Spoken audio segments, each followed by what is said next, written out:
Part 1. He wasn't supposed to look at me like that. They say the worst kinds of danger are the ones you never see coming.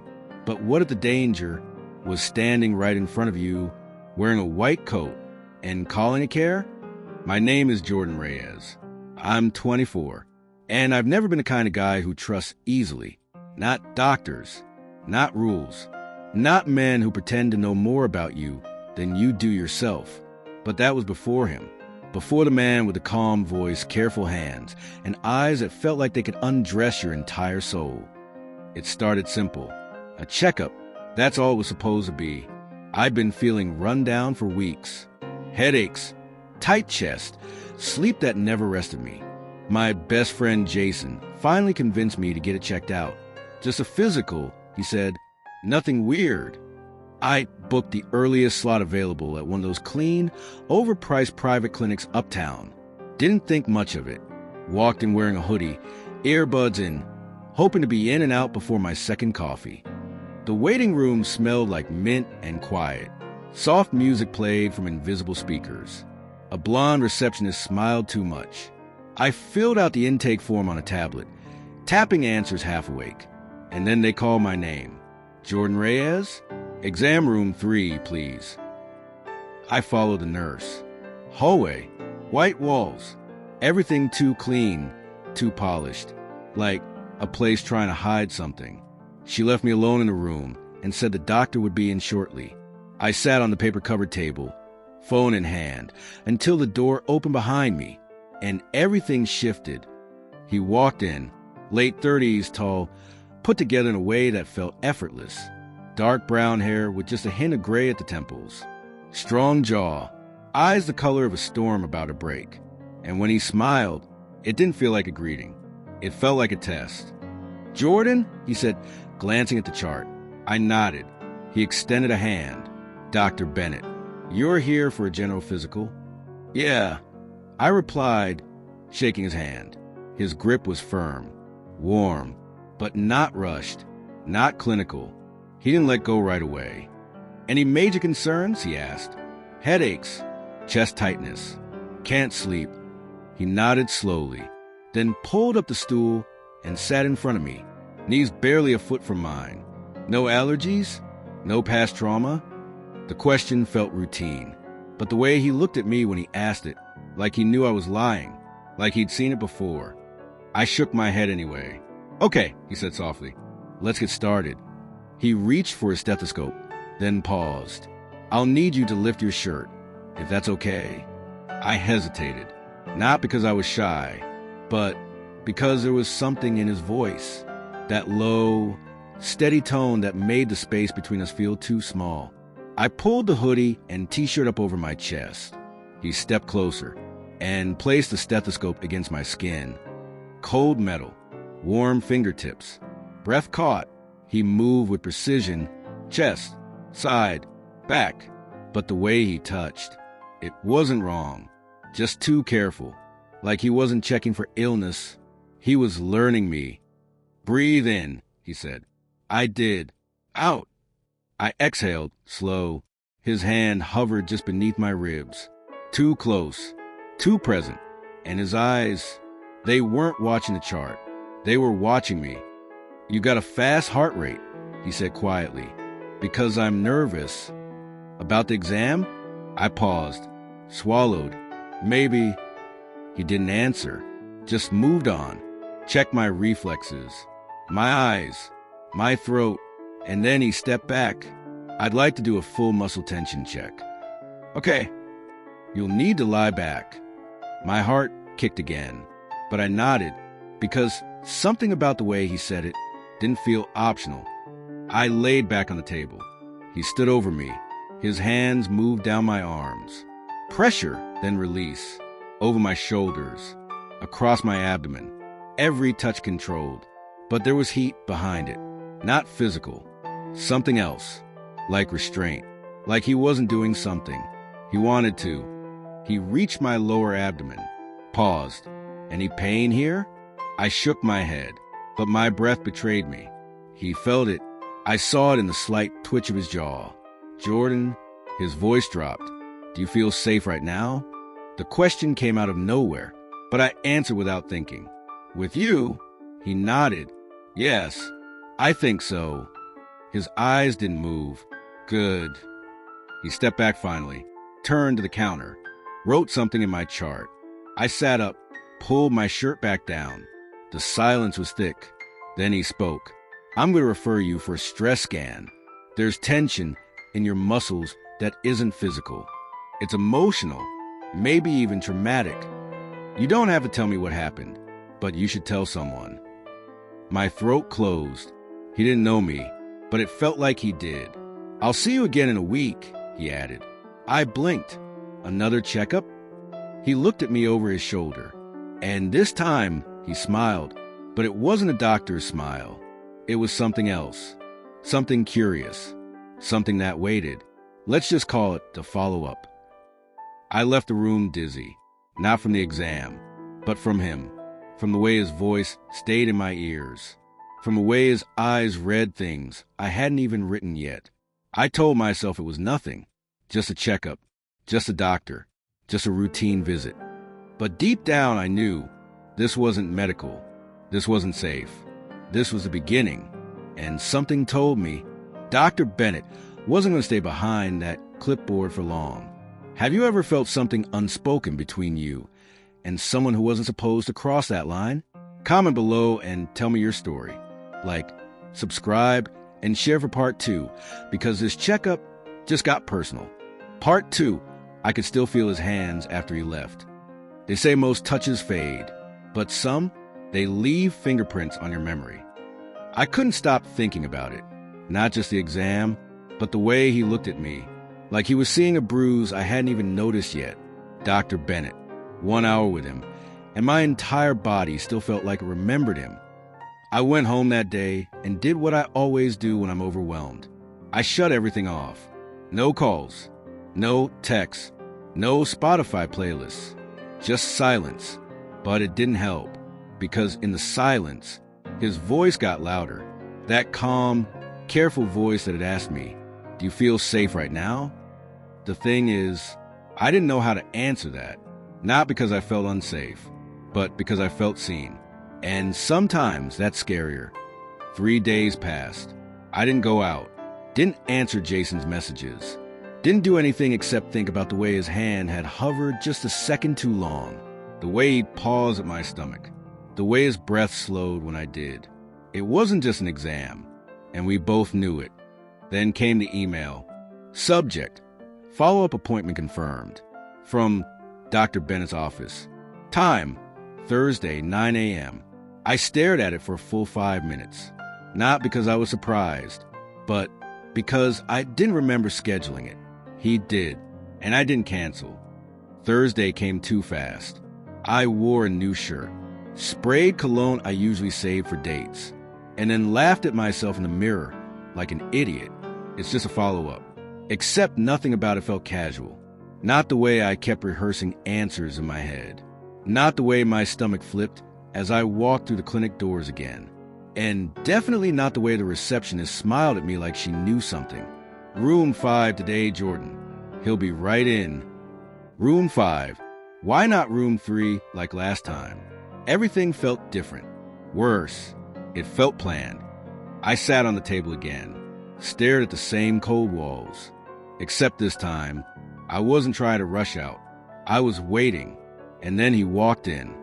Same white coat, same calm walk, same unreadable eyes. But this time, he didn't carry a chart. No clipboard, just gloves in his hand. "You came," he said softly. "You scheduled me." He smiled at that, "And you didn't cancel." I didn't know what to say, so I said nothing, and the silence between us grew roots. He sat on the stool again, closer this time, knees almost brushing mine. "How have you been feeling?" "Fine." He tilted his head. "You're lying." My jaw tightened.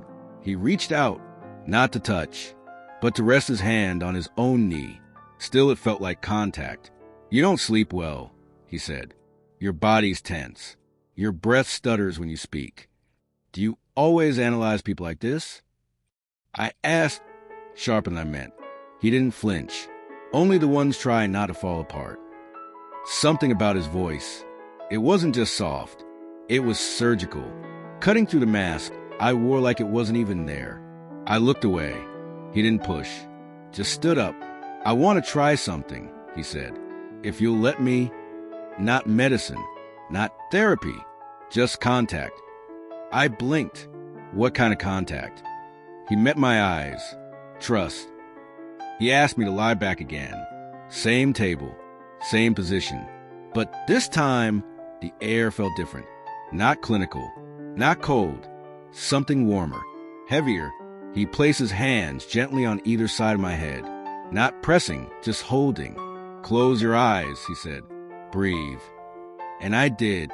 1 inhale. 2. My heartbeat slowed. His thumbs brushed lightly across my temples. I don't know what it was. Pressure points? Soothing technique? All I knew was I didn't want him to stop. Minutes passed, or maybe hours. I lost track of time in the rhythm of his breath and the warmth of his palms against my skin. And then his hands moved down to my shoulders, resting there, grounding me. "Jordan," he whispered, "tell me what you're scared of." I almost did. I almost opened the floodgates I hadn't touched in years. But instead, I whispered, "This." He didn't ask what I meant. He didn't have to. He stepped back slowly, removed his gloves, and for the first time since we met, he looked uncertain. "We're crossing a line," he said. I sat up, then stopped scheduling me. That hit him. He exhaled. "I don't want to stop." And neither did I, but we both knew this wasn't sustainable. He walked to the door, paused. "Same time next week?" I didn't answer, and he didn't wait. He just left me there, back against the table, heart pounding, hands trembling, and all I could think was, I don't want a cure. I just want his hands again. I told myself this was still just a checkup, that it wasn't real, that it couldn't be. But then I opened my phone that night and saw a text from a blocked number. "You okay?" No name, no signature, but I knew who it was, and I texted back. "Are you?" He replied instantly. "No, but I will be when I see you again." What is this? Whatever it isn't over. And next time, I won't lie on that table pretending I don't feel it too. Part 3. He asked me to stay late. They say the most dangerous kind of intimacy is the kind that never needs to be spoken, the kind that lingers in silence, grows in glances, and takes root without permission. The following week came fast, but everything else slowed down. It was like the world had narrowed itself to him, to his office, his hands, his breath just inches from mine. I kept telling myself it was just a phase, that I was overthinking it. But then came the moment that changed everything. I got the message at 7:43 a.m. "Jordan, can you come in after closing today? I want to continue the muscle scan. Less distraction after hours." I stared at it for a long time. I knew what he meant, and I knew what he didn't say. Less distraction didn't just mean fewer patients. It meant fewer eyes, fewer rules. I typed back, "Yeah, I'll be there," and hit send before I could take it back. That whole day, my stomach stayed in knots. Not fear, anticipation. I changed outfits twice, checked my breath in the car mirror, even parked a block away so I didn't look too eager. By the time I walked into the clinic, the place was nearly dark. Only one light on, and only one voice waiting. "Come in," he said. He stood by the exam table. White coat gone, shirt sleeves rolled to his elbows, top button undone. My heart didn't just beat, it slammed. "You didn't have to dress down," I said, trying to sound casual. He didn't smile, just looked at me for a long second. "Did you come here to talk about what I'm wearing?" I swallowed. "No." He gestured to the table. "Then lie down." I climbed up, felt the paper crinkle beneath me, felt the air shift. He stood beside me and placed his hands at my temples again, just like last time. "Close your eyes," he said. And I did. The room felt quieter after hours, more intimate, like we'd stepped out of time. His hands moved, down my neck, across my collarbone, over my chest. Slow, purposeful, every movement a question, and every breath I took, an answer. "Your tension's worse this week," he said softly, because I knew I was coming back here. "Why does that stress you?" I opened my eyes, looked at him, because I don't know what this is. He paused. His hand stopped. Neither do I, but I can't seem to stay away. I sat up suddenly. We were too close. His hands were still on me, and I didn't want them gone, but I also didn't know how to let them stay. "You're my doctor." "Not right now," he replied. "Not when you text me at 2 a.m. Not when you look at me like that." I stared at him.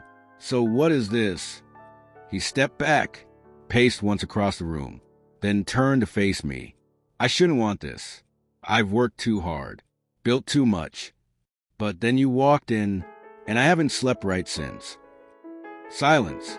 Heavy, thick, real. Then he stepped forward, and without a word, placed his hand on my chest again.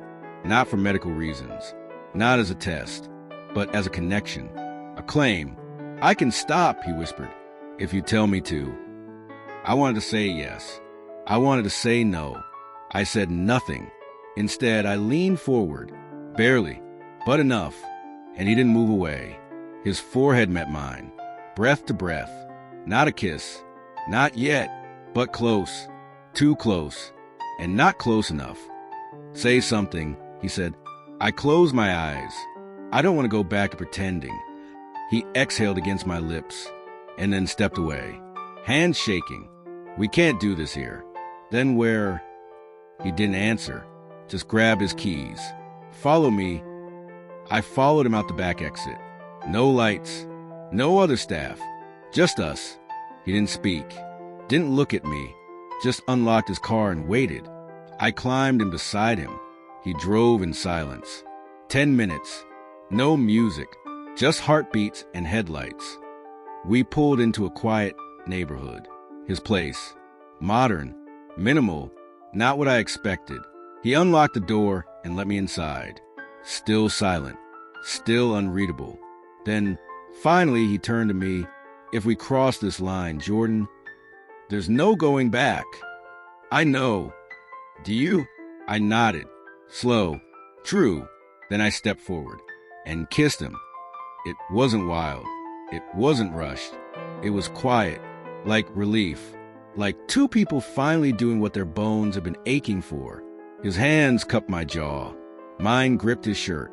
And when we finally broke apart, he whispered, "I haven't wanted something this badly in years." I whispered back, then stopped fighting it. That night didn't end with a diagnosis or a treatment. It ended with connection, skin to skin, breath to breath, everything raw, everything honest. And when I woke the next morning, his hand was still resting on my chest, like he didn't want to let go. And neither did I. But nothing stays perfect for long, because as I reached for my phone, I saw a missed call from the clinic.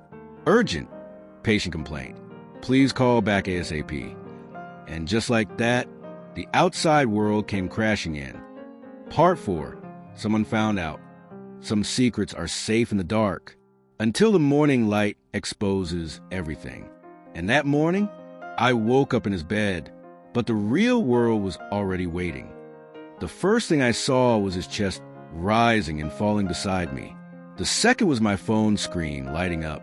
One missed call, clinic desk. Voicemail, 043. I stared at it like it might disappear, but it didn't. And suddenly, the warmth of the night before felt a little too fragile. I slipped out of bed quietly, walked into the hallway, phone pressed to my ear. The voicemail played. "Hi, Jordan. This is Michelle at the front desk. We've had a report from a patient about a potential boundary concern involving Dr. Bennett. It's likely nothing, but clinic policy requires us to ask if you've ever felt uncomfortable during your visits. Please call us back." I froze. My blood went cold. A report? Someone had said something. Someone had seen something. Maybe a glance. Maybe a message. Maybe us. I didn't know who. But I knew one thing. We weren't invisible anymore. He found me pacing the kitchen, still shirtless, rubbing the back of my neck. "You okay?" I turned, held up my phone. Clinic called, said someone reported you, asked if I felt uncomfortable. He blinked once, then stepped closer. "Did you say anything?" "I didn't call back yet." He exhaled slowly. "We need to stop." "What?" "This. Us. Whatever we've been doing." "Are you serious? I have worked 10 years to build my practice, my license, my career. I can't throw that away because what? Because we kissed? Because you wanted something real for once." He didn't answer. He just looked down, and I knew he wasn't angry. He was scared. "Jordan, I like you too much. That's the problem." "Then fight for it." I don't even know who saw us, or what they think they saw. It doesn't matter what they saw. It matters what we know. It always matters what they see. That line stayed with me, long after I left his apartment, long after I walked the full 10 blocks home in silence. That night, I didn't sleep. I kept checking my phone, waiting for his name to light up. It didn't. Not once. But in the quiet hours, I thought about it all. The way he touched me, the way he held back, the way he always made sure I had a choice. Whatever this was, it hadn't been one-sided. It was real. And if someone was trying to take it from us, I needed to know who. The next day, I went back to the clinic, not for an appointment, but because I had questions. Michelle at the desk looked surprised. "Oh, Jordan, everything okay? You called about a complaint?" She looked around, lowered her voice. "Yes. We can't share details. But someone left an anonymous tip. Said they thought Dr. Bennett was being too personal with a patient. Was it about me?" She hesitated. "We don't have confirmation, but your name was mentioned." "By who?" "We don't know. It came through the online feedback form. Could have been anyone." "Staff? Another patient? Could have been." "Does Dr. Bennett know?" "Yes. HR looped him in. He's on administrative review for now. Just precautionary." My stomach dropped. "You pulled him out of the clinic?" "He's still employed, but not seeing patients until it's cleared." I left without saying another word. And outside, standing under the gray sky, all I felt was fire in my chest. This wasn't about professionalism. It was about exposure. Someone wanted to tear him down, and I had a feeling I knew who. That night, I got a DM from an unrecognizable handle. No name, just a message. "You think no one saw you too? Think again. Some of us care about ethics. This isn't Grey's Anatomy." There was no picture, but the tone? Cold, sharp, bitter. It could have been anyone.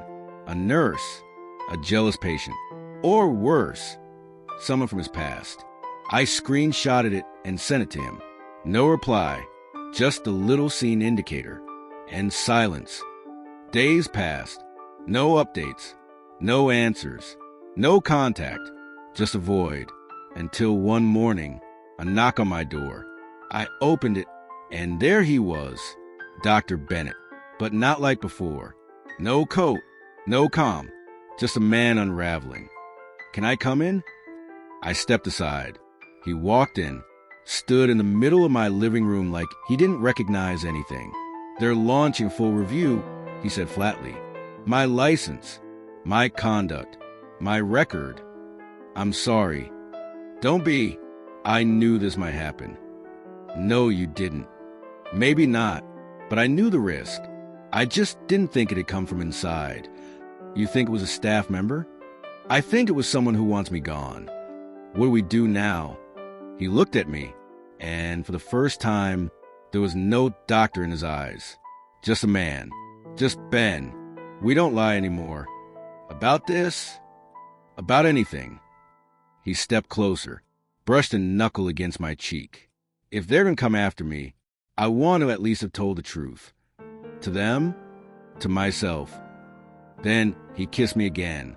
Not rushed, not hidden, just raw. And when we pulled apart, He whispered, "If this costs me everything, at least it cost me something real." But I wasn't ready to let it cost him everything, because I had a plan. If someone wanted to drag him down, then maybe it was time we dragged the truth out of them first. Part 5. I knew who reported him. Some truths hide in shadows, others leave fingerprints. And that message I got, the one that said this isn't Grey's Anatomy, that wasn't random. It was personal. And now, I was going to find out who made it personal. After Ben left that night, I couldn't sleep. Again. But this time, it wasn't because of him. It was because of them. Whoever thought they had the right to report something they didn't understand, to destroy a man they didn't even know. I started digging. Not online, but in my memory. I remembered every face I'd seen at the clinic. Every nurse. Every front desk smile. Every sideways glance when I came in late. Then it hit me. Eli, the med student. Always hovering just a little too long outside the door. Always asking questions about Dr. Bennett. Always watching. I remember the way he looked at me once when I left the room after that second exam. Like he knew something. Like he wanted to know more. And that DM? The tone matched his passive-aggressive, just here to help energy perfectly. I wasn't 100% sure, but I had enough suspicion to follow it. The next day, I went back to the clinic. I wasn't on the schedule. Didn't care. I waited in the lobby until I saw him. Eli, clipboard in hand, oversized coffee, lanyard swinging like he was on some reality TV show. "Jordan," he said, pretending to be surprised. "Thought you were off the books this week?" I smiled tightly, just checking in on something. "Dr. Bennett's not seeing anyone." "Yeah, I heard." He looked away. Too fast. Too rehearsed. "Well, good luck. Hope everything's okay." "Do you?" He turned slowly. "Excuse me? Do you actually hope things are okay for him? Or do you just hope he stays gone?" He raised an eyebrow. "I'm not sure what you're implying." I stepped closer, lowered my voice. "I think you're the one who filed a complaint." His face didn't change, but his fingers twitched just slightly on the clipboard. That's a serious accusation. So it's trying to ruin someone's career. If something inappropriate happened, it's the clinic's duty to investigate. Nothing inappropriate happened. Then why are you so defensive? Why are you so obsessed? The moment froze, just long enough for his smirk to crack. He stepped back. "I have work to do," and walked away. But not before I saw the blush rise in his cheeks. Guilt, plain as day. That night, I told Ben. He didn't look surprised. "He's always hovered too close," he muttered, asking questions that had nothing to do with medicine. Why would he do it? Envy? Curiosity? Maybe both. Should we tell HR? We can't. We have no proof. That stung, because I hated how fragile the truth felt without evidence. How even honesty felt like a gamble. But I wasn't giving up. If Eli wanted to play a long game, then I'd play too. The next week was quiet. Too quiet. No calls. No updates. Just space. Ben stayed off the clinic schedule. HR was still reviewing the situation. And Eli, he posted a vague story on Instagram. Ethics matter, no matter how charming someone seems. I screenshotted it, saved everything, and replied, "You're not a hero, just a coward who hide behind anonymous forms." He didn't answer, but I knew he saw it. Then came the worst part. Ben texted me. "They're asking me to resign voluntarily. No lawsuit, no scandal. Just leave quietly. Are you going to?" They said it's either that or a board investigation that could drag on for months. What about the truth? They don't care. HR cares about risk, not reality. I wanted to scream. Instead, I typed back, "Don't sign anything. Not yet." Why? Because I'm going to make sure they know exactly what kind of liar Eli is. The next morning, I showed up to the clinic again. This time with intention. I asked to speak to HR. The woman, Marianne, looked confused. "Are you here on behalf of Dr. Bennett?" "I'm here on behalf of the truth." I showed her everything. The DMs, the screenshots, the messages from Eli's account. I didn't have hard proof, but I had enough to raise doubt, serious doubt. And by the end of it, her expression changed, from polite to concerned. Thank you for sharing this. We'll be reopening that aspect of the review. I nodded, and if you need a sworn statement from me, I'm ready. Ben called me that night. His voice cracked. They just reinstated my privileges. They did. Still pending, but they're dropping the resignation talk. Apparently someone showed them some receipts. I smiled. You're welcome. Jordan, I don't know what to say. Say you're done letting people make you feel guilty for wanting something. He paused. I'm not guilty anymore. Then come over. And he did, not as my doctor, but as him, Ben, the man who made my world quieter. And finally, clear. But I knew it wasn't over yet, because some people don't let go that easily. And Eli, he'd just gone quiet. Too quiet. Part 6. He wasn't done with us yet. Just when you think the storm is over, that's when the next wave hits. Harder, colder, crueler. And this time, it came from someone we thought was done. For a little while, it felt like things were finally quiet. Ben was reinstated. HR dropped the voluntary resignation pressure. We didn't talk about Eli, or the clinic, or the night. Everything nearly fell apart. Instead, we talked about us. We cooked dinner together, fell asleep with his arm wrapped around my waist, had mornings where nothing mattered except the smell of coffee and skin and soft touches. It felt real, but peace never stays long when people hold grudges. And Eli, he had won the size of a grudge and an ego. It started with a whisper. Ben walked into the break room, and the conversation stopped. No smiles, no greetings, just silence. Tight, cold. Later, Michelle pulled him aside and said quietly, "You should know someone's been spreading things again." "What kind of things?" "That your reinstatement was political. That you coerced someone. That you..." "Who?" "They won't say. But we didn't need names. We already knew the script." By the end of the week, things escalated. Ben found a note in his locker.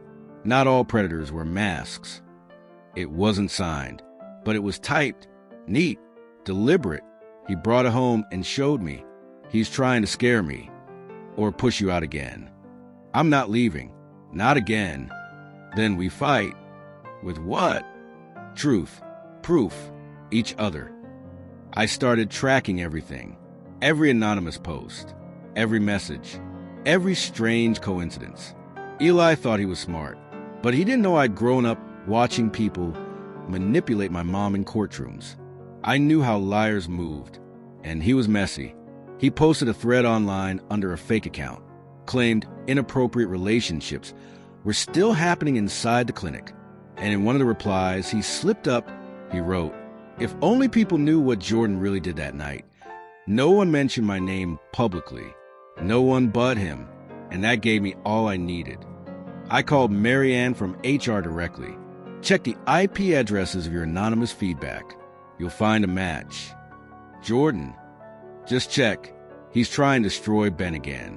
And this time, I'm not letting it slide." She promised to look, and a day later, she called back. We confirmed that Eli created the thread.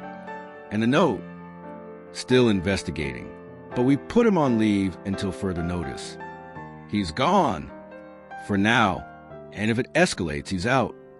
I hung up and just stood there, letting the victory wash over me. But it didn't feel like a celebration. It felt like survival. Ben didn't smile when I told him. He just sat down on the couch and looked tired. "I hate this." "He's gone." "Yeah, but the damage? That stays. We'll fix it." "Will we? We're still here, aren't we?" I grabbed his hand. He tried to ruin us, but we're still standing. That night, for the first time, Ben let his guard down completely. He cried in bed, not loudly, not broken, just quietly, like someone finally releasing a weight he'd been carrying for years. And I didn't say anything. I just held him until the sun came up. until the pain shrank back into the shadows. But just when we thought we could breathe again, Ben got a call. His mother. Why is there an article online talking about inappropriate doctor-patient boundaries? He looked at me, face pale. What article? She sent him the link, and we both stared. A blog post. Anonymous source. Heavily implied. Thinly veiled. But enough. Enough to bring everything back to life again. The title? When the White Coat Slips, Inside a Quiet Scandal. And the photo? A blurred shot of me walking into his apartment weeks ago. Someone had followed us, watched us, and waited. This wasn't just a jealous intern anymore. This was personal and public, and no matter what we'd done to protect ourselves, now the world had been invited in. Part 7. His reputation shattered, and mine with it. They say when something breaks in public, it doesn't just crack, it shatters, loudly, permanently, and all you can do is watch. The article spread faster than we expected. Some small tabloid blog, low credibility, but just enough bite to get noticed. And when people want drama, they don't care if it's true. They just want blood. Ben didn't show up to the clinic the next day, didn't answer emails, didn't leave his apartment. And me, I got 2 DMs from strangers. So you're the one who seduced your doctor? Guess professionalism isn't sexy anymore, huh? I didn't reply, but I felt it. The sting of something we never consented to. Our story, rewritten by people who never asked us what was real. I went to Ben's place that night. His blinds were drawn. The lights were off. He opened the door, eyes hollow. It's everywhere, he whispered. It's trash journalism. It's public trash journalism. Do you know who leaked it? My guess? Eli. Or someone he fed lies to. Can we sue? Not unless we want to make it worse. That was the part that killed me. The truth didn't matter anymore. Because once the world gets a scandal, they never care about the real ending. I sat beside him on the couch, held his hand. I don't regret it, I said softly. Us. He looked at me like I was the only thing holding him together. Even now. Especially now. We kissed, not because it solved anything, but because it was the only thing real in a world full of fake stories. The clinic board scheduled an emergency review, not internal this time, external. An independent ethics committee was stepping in, and Ben was suspended indefinitely until further notice. Not fired, but not protected either. Limbo, and for someone like him, that's worse than a verdict. It's waiting to be ruined. The day after his suspension, someone tagged my college account in a TikTok. Hot guy from the doctor scandal. Eyes. It had 80K views in 12 hours. People were commenting on my appearance, my voice, my role in the fantasy. They weren't talking about ethics, or pain, or truth. They were shipping us like we were characters on a Netflix show. And somehow that felt worse. Ben saw it too. He didn't even laugh. They don't care that this would ruin everything. They just want content. Let them talk. Easy for you to say. You're not the one with 10 years of medical practice on the line. No, I'm just the guy who fell for someone he wasn't supposed to. And I'm the idiot who let it happen. That cut deep. You're not an idiot. Then why do I feel like one? Because they made you feel like loving someone was wrong. Silence. Long. He finally looked at me. What if they take my license? Then they lose the best doctor they had. What if I walk away now, before it gets worse? Then you let Eli win. What if I can't win? I reach for his hand again. Then you don't walk away alone. 2 days later, we got a call from Mary Ann. The board is requesting a statement. From both of you. Together? Ben asked. Separately. But they want full disclosure. Timeline. Details. Anything that might help contextualize things. We hung up, and I could see it in his face. He was terrified. But also, he wasn't hiding anymore. He nodded once. Let's tell them everything. Even the kiss? Especially the kiss. That night, we wrote our statements together. Not word for word, but memory by memory. The first appointment, the late night call, the moment in the hallway, the kiss, the fallout, the accusations. We didn't sugarcoat it, but we didn't apologize for it either. We wrote like two people who lived it, not like people who were trying to survive it, and that made all the difference. We submitted the statements, then waited, and waited, and waited. For days passed. No calls, no emails, just the kind of silence that screams. Then finally, Ben's phone rang. A known number. He answered, listened, nodded, then sat down slowly on the bed. What did they say? I asked, heart racing. They want to meet, in person, tomorrow.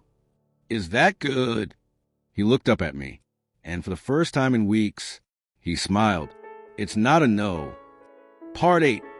We didn't need their permission anymore. The thing about endings, they don't always come wrapped in closure. Sometimes they just show up, quiet, unexpected, like a breath you didn't know you were holding, until you finally let it go. The board meeting wasn't what we expected. No harsh lighting, no cold stares, just a round table, 3 people in suits, 1 woman with a notepad and a calm voice.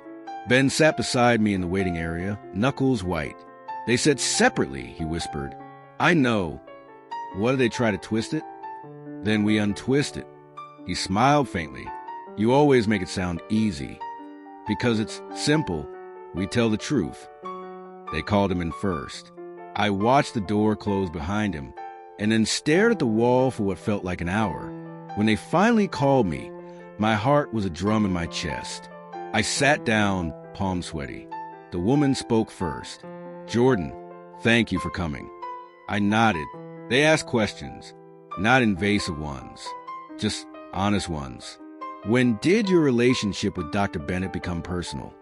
Did he ever pressure you into anything? Were you ever afraid to say no? Do you believe your care was compromised? Each time, my answer was clear. No, never. He always asked. I always said yes. And I care about him. That didn't happen because he was my doctor. It happened because he was the only one who ever really saw me. They didn't nod, didn't react, just wrote it all down. And I left that room knowing I'd said everything I needed to. Whether they believed it or not, didn't matter anymore. Later that night, Ben got the call. I was on the couch when I heard his voice in the bedroom. Short, quiet, careful, then silence, and footsteps. He walked into the living room, phone still in his hand. They're dropping the investigation. I stared. Wait, what? No further action. No violation. No permanent record. Ben, they said we were honest. Said I handled it with integrity. He paused. They still recommended I don't treat you anymore for boundary reasons. Are you okay with that? He smiled. More than okay. I want to be with you outside those walls, not inside them. So you're free. We're free. And just like that, the cloud lifted. Not all at once, but enough for the sun to get in. The following week, Ben officially requested a transfer. No drama, no headlines, just a clean start. And we moved in together, slowly, quietly. No kiss in the rain montage, no grand piano soundtrack, just mornings with coffee, evenings with shared playlists, random forehead kisses, soft jokes about who'd cook and who'd order pizza. One night, a few months later, we sat out on the balcony, the air warm, the sky orange and bruised with sunset. I looked over at him and whispered, "Would you change anything?" He shook his head. Not even the fallout. Especially not the fallout, because it brought us here. I took his hand. You think people still talk? Probably. But let them. We're not a scandal. We're a story. I smiled. One I'd read again. He leaned in, kissed me slow, and for the first time in a long time, I didn't feel guilty. I just fell home. Because sometimes the hands that heal you aren't wearing gloves. They're holding you exactly the way you've always deserved.